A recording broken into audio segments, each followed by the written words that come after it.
Alhamdulillah, wa salatu wa salam ala rasulillah sallallahu alayhi wa sallam. Donc aujourd'hui on va continuer Inch'Allah sur notre livre de fiqh. Donc on arrive au chapitre Babu al-Aniyah. Donc après avoir parlé des conditions ou bien de at-tahara ou bien de la purification et d'avoir parlé de l'eau qu'on peut utiliser pour la purification, tout de suite après on a un autre chapitre qui est le chapitre des récipients, al-Aniya, Babu al-Aniya, c'est-à-dire les récipients qu'on peut utiliser ou non pour les ablutions. D'accord? Car l'eau, bien sûr, a besoin d'un récipient pour faire l'eau d'eau. Mais est-ce que tout récipient, on peut utiliser tout récipient, ou bien il y a des récipients qu'on ne veut pas utiliser? Donc c'est ça le but de ce chapitre-là. يقول المؤلف كل إناء طاهر ولو ثمينا يباح اتخاذه واستعماله إلا آنية الذهب أو فضة ومضببا بهما فإنه يحرم اتخاذها واستعمالها ولو على أنثى وتصح الطهارة منها إلا ضبة يسيرة من فضة لحاجة وتكره مباشرتها لغير حاجة. On va expliquer tout ça. Il dit tout récipient, kullu inahin, tout récipient qui est tahir, qui est pur, même s'il est précieux, il est permis de se l'approprier et de l'utiliser. Alors, quels sont les récipients qu'il est permis de s'approprier et d'utiliser? S'approprier, c'est-à-dire que tu peux le garder pour ta propre utilisation, c'est-à-dire utiliser ce récipient pour la nourriture ou la boisson ou les garder en tant que décoration chez toi. Tout récipient, à condition qu'il soit pur, tahir, mais même s'il est précieux, c'est-à-dire s'il est fait d'émeraude ou de perles précieuses, ça ne nie en rien. Il est permis de se l'approprier et de l'utiliser. Sauf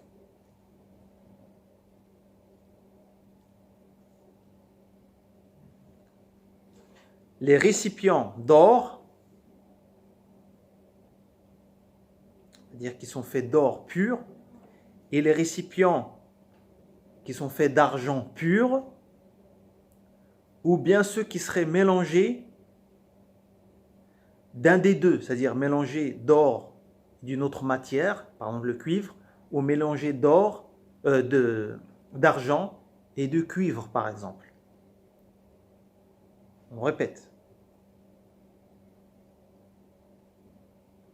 Tous les récipients, même s'ils sont précieux, c'est-à-dire faits d'émeraude ou de diamants, etc., on a le droit de se l'approprier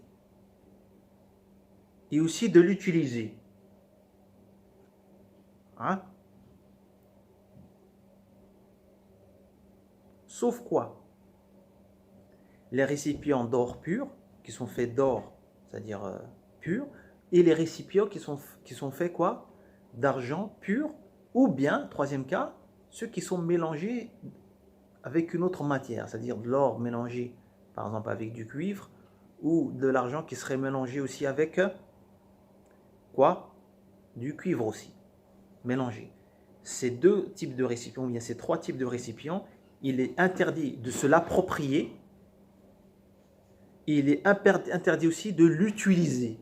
C'est-à-dire tu n'as pas le droit de l'approprier, c'est-à-dire par exemple tu le mets, tu prends ces récipients en tant que décoration chez toi, par exemple des récipients d'or ou bien des récipients, hein, c'est-à-dire faits des ustensiles, hein, c'est la même chose, hein, d'or et d'argent, tu n'as pas le droit de les utiliser que ce soit, c'est-à-dire de les prendre en tant que décoration par exemple chez toi, de te l'approprier et même aussi de les utiliser, c'est-à-dire soit pour manger, tu manges soit avec des assiettes par exemple d'or, ou tu manges avec des assiettes faites, c'est-à-dire d'argent, tu n'as pas le droit de faire l'eau d'eau avec, c'est-à-dire ces récipients-là, il n'est pas permis.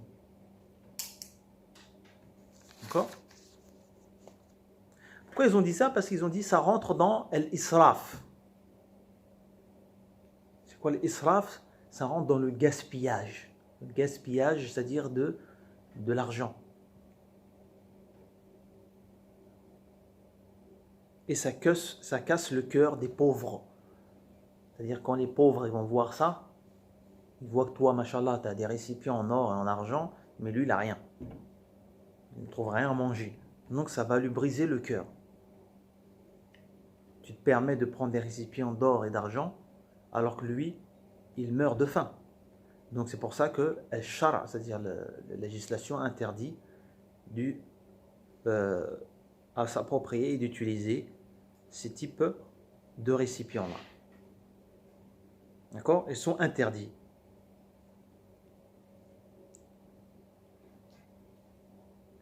Mais si quelqu'un maintenant, il prendrait quand même ces récipients-là et il ferait l'eau d'eau avec. Il n'a pas le droit, on a dit, de faire l'eau d'eau avec. D'utiliser ces récipients-là. Mais s'il fait l'eau d'eau quand même, est-ce que son eau d'eau est valable ou non? D'accord? C'est ça la question. Quelqu'un, il prend un récipient d'or, une bassine, il fait l'eau d'eau avec. Est-ce que son eau d'eau est valable ou non? Son eau d'eau est valable. Certes, il a commis un interdit en utilisant ce récipient-là, mais cet interdit-là, n'implique pas, c'est-à-dire l'invalidité de l'acte, de l'eau d'eau. C'est-à-dire que l'eau d'eau reste valide, malgré qu'il a commis quand même cette désobéissance. Est-ce que ça va pour tout le monde?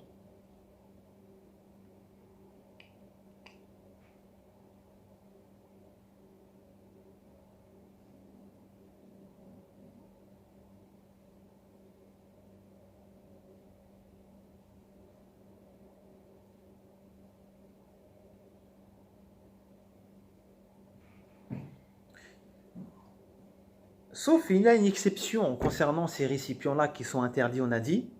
C'est quoi? إلا ضبة يسيرة من فضة لحاجة. Sauf si par exemple on aurait un récipient où on aurait une cassure. Tu vois? Une cassure au niveau de ce récipient-là. Et pour recoller cette cassure, on va utiliser de l'argent.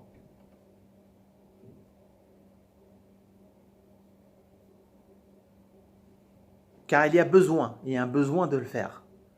Dans ce cas-là précisément, ce récipient précisément, recollé par une cassure faite d'argent, certes il y aura de l'argent, mais c'est pour une nécessité, il est permis de l'utiliser.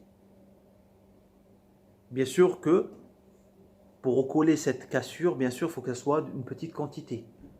Dabbatan yasiratan, c'est-à-dire une petite quantité qu'on utiliserait d'argent pour recoller cette cassure. C'est en petite quantité et pour une nécessité, c'est pour un besoin. Malgré qu'il y aura de l'argent dans ce récipient-là, mais c'est pour une nécessité, c'est pour recoller la cassure. C'est pour un besoin plutôt, et il sera permis d'utiliser ce récipient. Voilà l'exception. Mais il reste quand même, ils disent quand même, yukrahu mubasharatwa, c'est-à-dire il reste quand même, c'est quand même réprouvé de mettre sa bouche où il y a, c'est-à-dire l'argent là, pour boire, sauf s'il y a un besoin. C'est-à-dire si le récipient, il y a c'est-à-dire de l'argent au niveau du récipient, c'est-à-dire il faut éviter de mettre sa bouche au niveau où il y a de l'argent. Par exemple au niveau du verre. Tu as un verre, tu vas le recoller avec un peu d'argent, tu mets ta bouche au niveau où il y a l'argent. Tu dois éviter ça. Sauf s'il y a un besoin. Tu ne peux pas faire autrement. Là, le caractère blâmable disparaîtra. Le caractère blâmable disparaîtra. Et ça, c'est une règle générale, c'est-à-dire que al-makruh yuzalu bil-karah, c'est-à-dire que tout ce qui est considéré makruh dans la religion, s'il y a un haja, bil-haj lil-haja, yuzalu al-makruh lil-haja, c'est-à-dire que s'il y a un besoin, le makruh, il disparaît, son caractère blâmable c'est-à-dire disparaîtra. Est-ce que c'est beau pour les récipients là?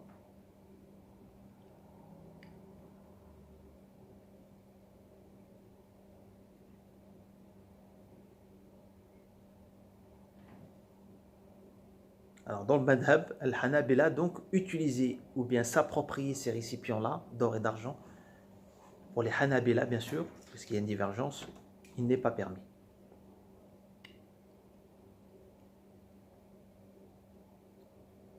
Concernant maintenant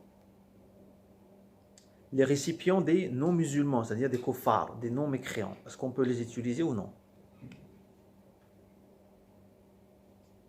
Est-ce qu'on peut les utiliser ou non?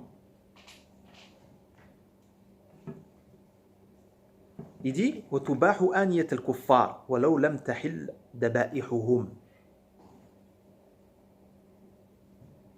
Ils disent il est permis d'utiliser les récipients des kuffars. Même ceux dont leur sacrifice n'est pas licite. C'est-à-dire même comme les païens. C'est-à-dire les païens, ou le majous, comme ils disent, les non-musulmans, pas les gens du livre.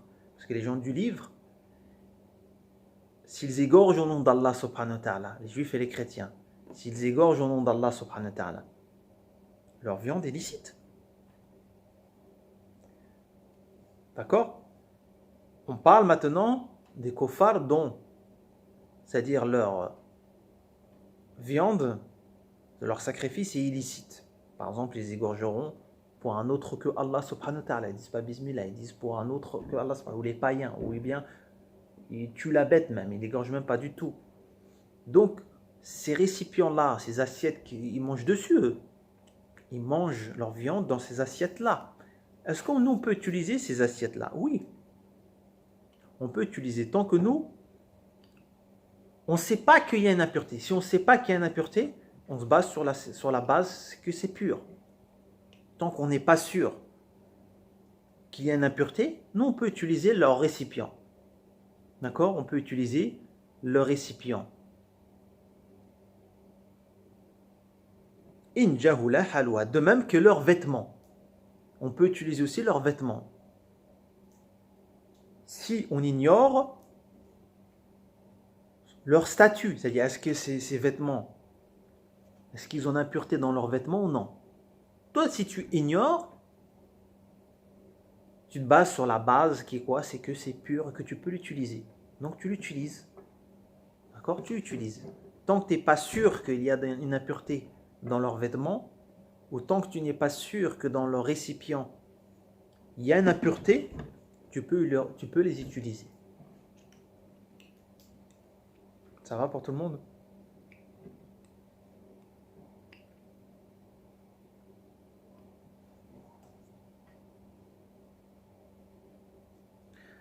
Maintenant, ils vont parler d'un autre, c'est-à-dire sujet, c'est concernant la peau de la bête morte.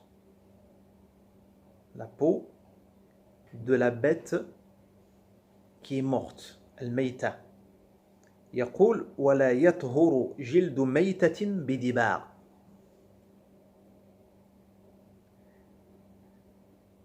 Donc la peau d'un cadavre. Alors, le meïta, c'est quoi? Man mata bidouni dakatin shar'iyya. La bête morte, c'est quoi la bête morte, c'est-à-dire dans la religion? Qui est considérée meïta, cadavre. C'est quoi pour nous? Qui sait? La bête morte, cadavre, c'est-à-dire qui est illicite, haram. Toute bête qui n'a pas été égorgée au nom d'Allah est considérée meïta, considérée cadavre. Toute bête qui n'a pas été égorgée, suivant au nom d'Allah et suivant les conditions, sera considérée comme une bête morte, meïta. Ni tu peux la manger, ni tu peux l'utiliser. Mais c'est pas ça. La question c'est leur peau, la peau de ces bêtes mortes-là. Est-ce qu'elle peut se purifier après avoir été tannée? C'est quoi le tannage? C'est quoi? On va obtenir du cuir. Voilà, pour utiliser, après il l'utilise pour des vêtements, pour le cuir, etc. Après avoir été travaillé, nettoyé, lavé, ils utilisent du produit pour nettoyer cette peau-là. Donc la peau de la bête morte, après avoir été tannée, est-ce qu'elle se purifie ou non? Est-il permis de l'utiliser après tannage? Pour le madhab, là. Il dit la yathur. Elle ne peut pas se purifier, cette peau-là. La peau de la bête morte, tu ne peux pas la purifier. Elle restera najis. Impure, impure. Même si tu la laves ou tu la tannes, elle sera impure. Pourquoi? Parce que, certes, il y a des hadiths où le prophète a stipulé qu'il est permis de tanner la peau et qu'elle se purifie, mais Al-Hanabila, les Hanbalites voient que tous ces hadiths-là ont été abrogés par un dernier hadith qui stipule leur interdit. D'accord? Qui stipule l'interdiction de le faire. Donc toute bête morte, toute peau de bête morte ne peut être purifiée après tannage. D'accord? Ça, c'est l'avis qui a été retenu dans le madhab. Certes, il faut savoir qu'ils ont un deuxième avis dans le madhab. C'est-à-dire, selon le deuxième avis dans le madhab al-Hanabila, que la peau tannée, elle peut se purifier.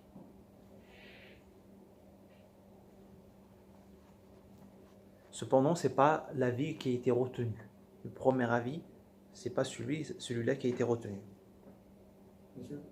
Oui. Ça veut dire si on achète un habit ou un objet, un accessoire en cuir, mais qui provient, à ce moment-là, vu qu'on l'ignore, est-ce que par le doute, on considère qu'elle est pure, ou alors on se renseigne et on voit qu'elle n'a pas été égorgée pour Allah, du coup elle est impure? Oui, c'est-à-dire si tu peux te renseigner, il faut que tu te renseignes. Et Mais si maintenant tu ne peux pas, tu ne sais pas, tu n'as aucun moyen de le savoir, tu te bases sur la base. Tu te fondes sur la base, la certitude que c'est pur. Tu ne sais pas, de toute façon, tu vois? D'accord? Et du coup, si on le sait, on doit s'en débarrasser. Alors, si tu le sais, bien sûr, parce que ça bien sûr, si on se base sur le premier avis du madhab, c'est que c'est impur.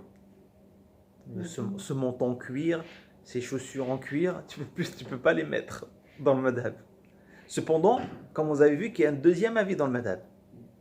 Mais c'est quoi le deuxième avis? Ils disent qu'elle peut être, c'est-à-dire que la peau peut être, c'est-à-dire purifiée, mais pour pas n'importe quel animal.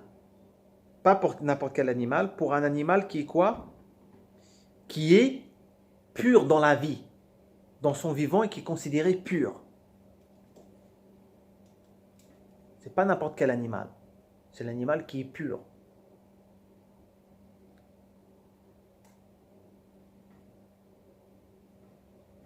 Quel animal qui est pur? Le chat, il est pur.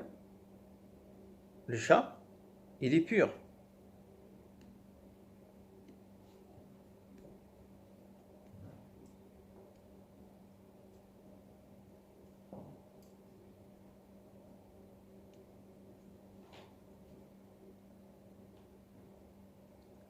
C'est bon pour le deuxième avis. Donc leur deuxième avis, ils disent que la peau, elle peut être tannée, elle peut se purifier après avoir été tannée, mais pour un animal pur, hein, dans la vie, qui est considéré tahir fil hayat.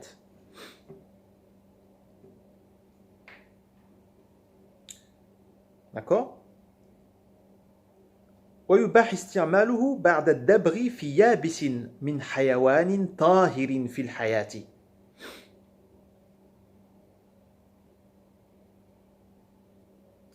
Mais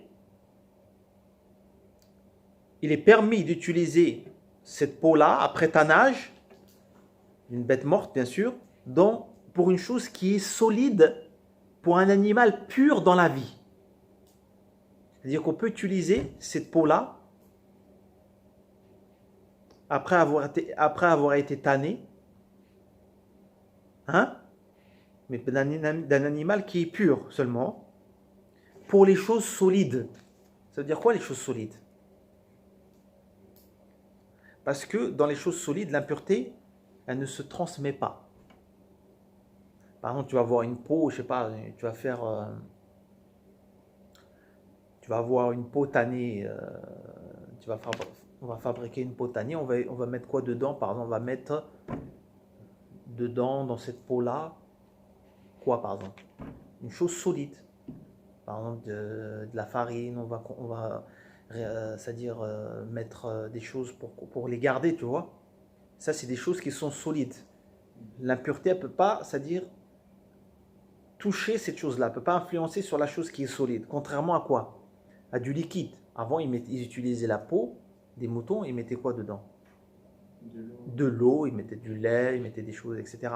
Mais là non, parce que là, ça se transmet, l'impureté, elle se transmet au liquide. Alors que les choses solides, ça ne se transmet pas. Donc ils disent, malgré que la peau, elle ne se purifie pas, après avoir été tannée, malgré qu'elle ne se purifie pas, on a dit, mais on peut quand même l'utiliser pour les choses solides. Ça va? Donc le problème, tu me dis les manteaux en cuir ou là, les chaussures en cuir. Le problème, c'est si tu pries avec, d'accord? Mais si tu pries pas avec, c'est bon. C'est pour la prière le problème. Prier avec ces vêtements-là. C'est-à-dire, la vie de tous les jours, c'est pas grave. Oui.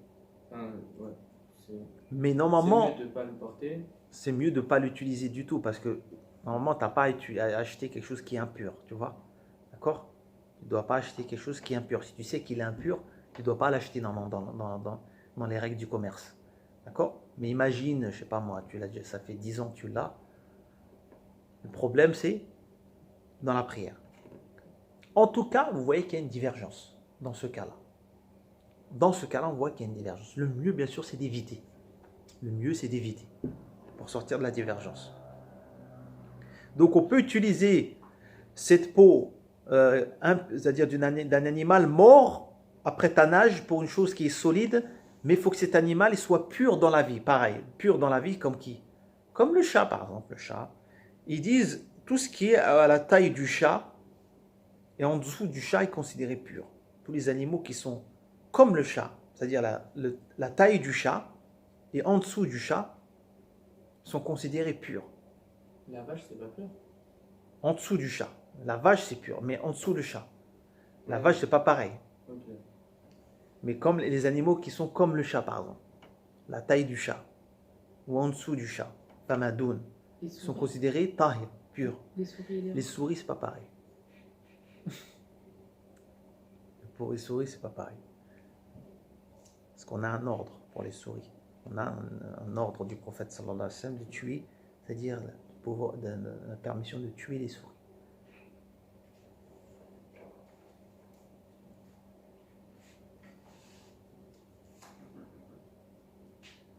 Donc, là on est toujours dans le cas c'est-à-dire de la bête morte.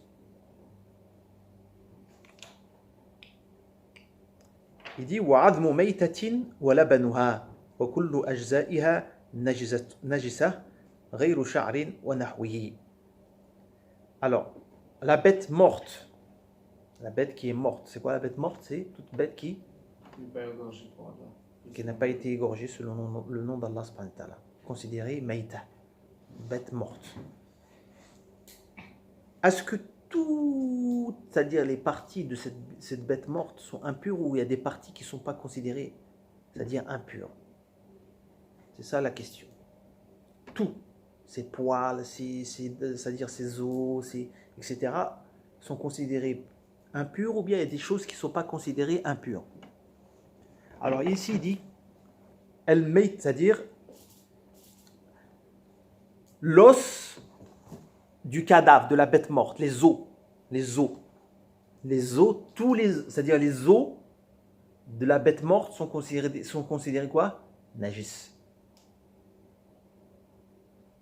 Les os, c'est-à-dire si tu trouves des os d'une bête morte, tu peux l'utiliser? Non. C'est quoi? Pourquoi c'est impur? Comme quoi, par exemple, la gélatine. La gélatine, ils le font à partir des os. Je ne sais pas si vous êtes au courant.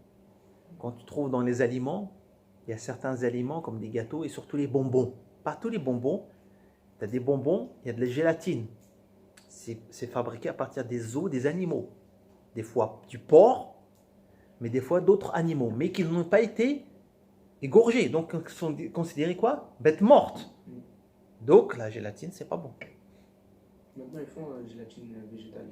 À part si il y a la gélatine végétale, mais il faut préciser. S'il ne précise pas, ça veut dire que c'est forcément animal. Il faut qu'il précise dans les ingrédients.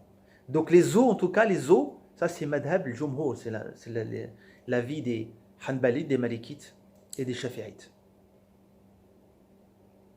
Les os du cadavre sont considérés, de la bête morte, sont considérés impurs. Wa kullu ajza'iha, toutes les parties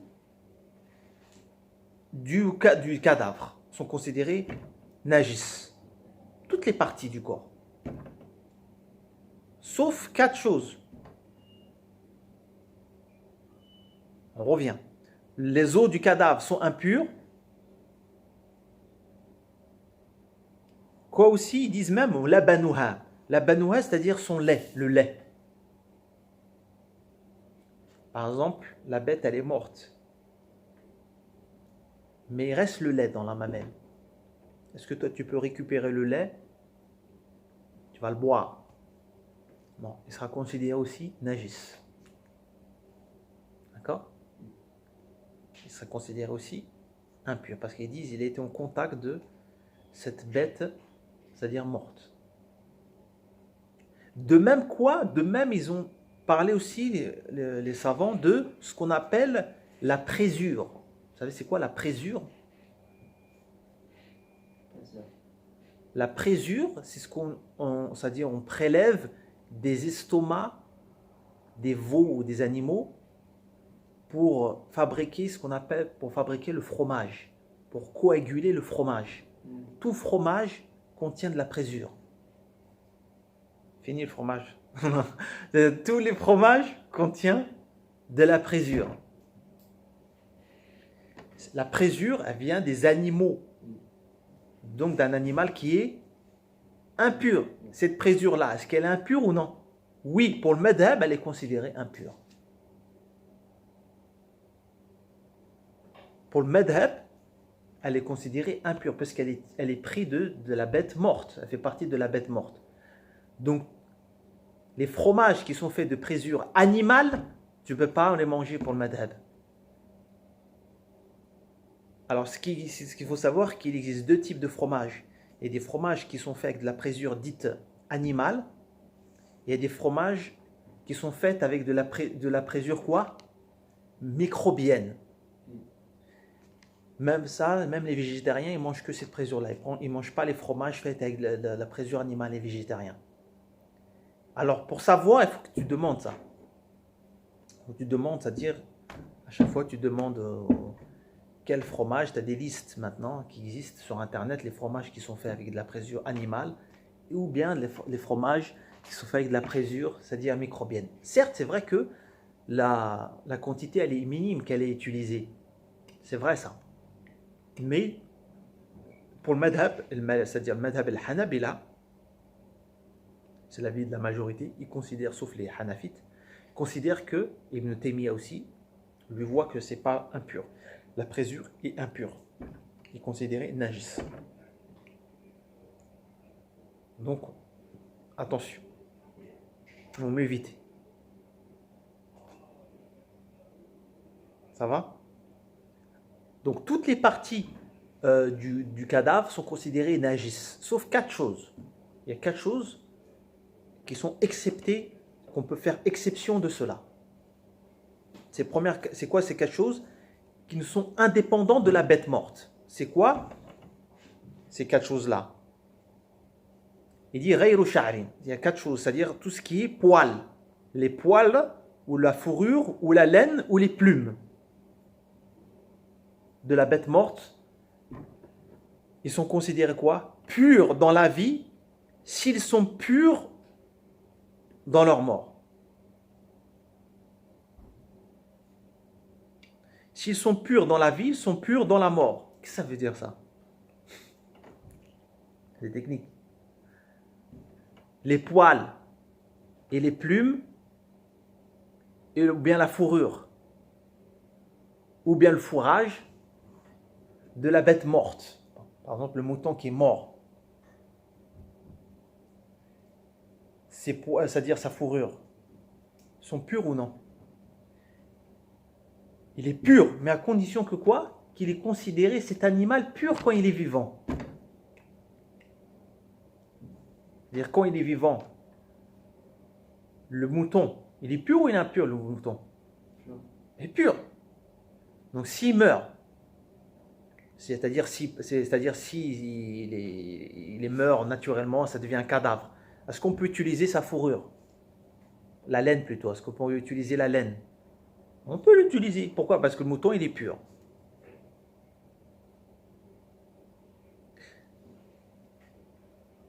Mais maintenant, si on te dit le chien, il est pur ou il est impur? Ses poils. Quand il est vivant, hein, sont purs. Les poils du chien sont purs ou impurs? Impurs pour le madhab. Il n'y a pas un consensus. Non, ça, attention. Il y a beaucoup de divergences sur le chien.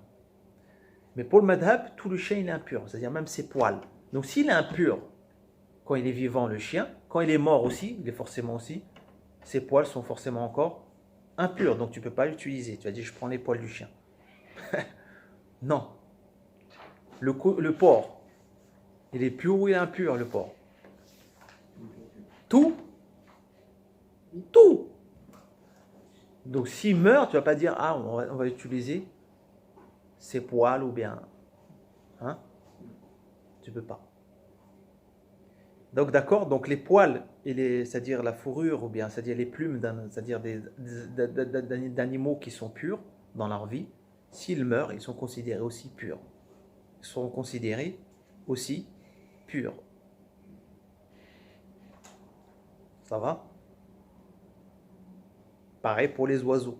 Voilà, si l'oiseau il est considéré pur dans son vivant, si tu trouves, c'est-à-dire s'il meurt naturellement par exemple, c'est considéré maïta, on peut utiliser ses plumes. On peut utiliser ses plumes parce qu'il est pur dans son vivant. Il est pur dans son vivant.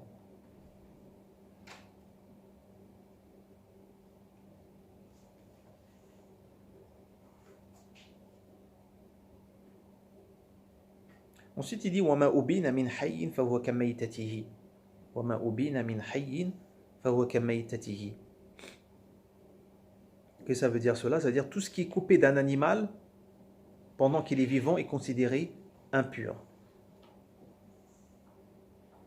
C'est-à-dire quoi ça? C'est-à-dire si on coupe un membre d'un animal pur, qui reste vivant, on lui coupe une patte par exemple, d'accord, d'un animal vivant, d'accord, cette partie-là qui est coupée, pure ou impure, est considérée quoi? Impure.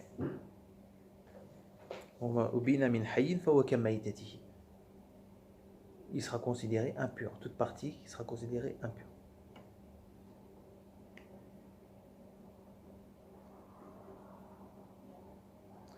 L'être humain, il est pur ou il est impur?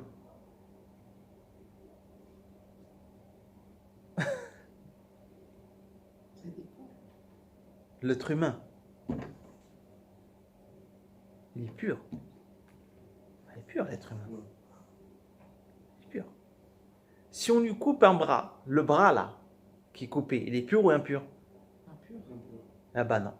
Là, c'est l'exception justement. Sauf l'être humain. Si on lui coupe une partie, il reste pur. C'est pour ça que tu dois mettre entre parenthèses, sauf l'être humain. Sauf l'être humain. Mais après, le bras, on en fait rien. Le bras de l'être humain, il est pur. Ouais. On en fait rien quand même. Bah, On va utiliser pourquoi? je sais pas moi. Oui, c'est-à-dire il donne toutes les possibilités qui est possible, tu vois, tous les exemples c'est-à-dire qui peuvent arriver dans, je sais pas moi, il y a un doigt qui te coupe, je sais pas, tu le mets dans ta poche. Hein? Il y a un doigt qui est tombé, bah tu dis, bon tiens, je le mets dans ma poche, je vais faire la prière avec là. Je peux faire la prière avec ou pas? Bah oui, c'est pur. Donc, il donne toutes les choses qui peuvent arriver. C'est ça le fiqh. D'accord? Ça va pour le chapitre des récipients? Donc, on a fini le chapitre des récipients. C'est un petit chapitre. On passera, c'est-à-dire pour le chapitre suivant, Bab al-Istinja, c'est-à-dire le chapitre de comment purifier après avoir fait ses besoins.